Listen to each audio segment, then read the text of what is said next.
தலைவர் தலைவர் தலைவர் தலைவர் தலைவர் தலைவர் தலைவர் தலைவரே, இதற்கு காரணம் நீங்க தான். இந்த ரிப்பனை கட் பண்ணி நீங்களே இதை ஆரம்பிச்சு வைங்கோ. உங்க விருப்பம் அதானண்டா. நானே கட்டி வெட்டித்து திறந்து வைக்கிறேன். ஓகே தலைவரே. கத்திரிக்கோளை தாங்கும்.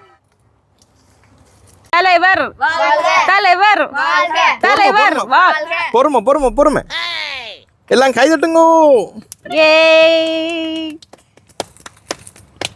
தலைவர் தலைவர் தலைவர்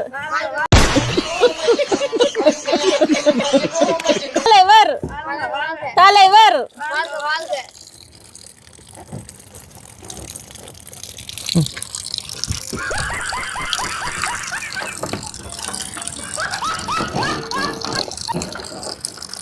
நீங்க கேட்ட மாதிரி தண்ணி வருது.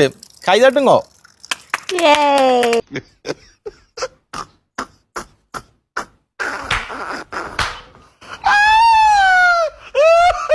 என்ன என்ன என்ன குட்டி பொண்ணு, எல்லாருக்கும் கை தட்டினோம், நீங்க பேசாம இருக்கிறீங்க. ஹாஸ்பிட்டல் கட்டிட்டு இருக்கிற மாதிரி சொல்றீங்க.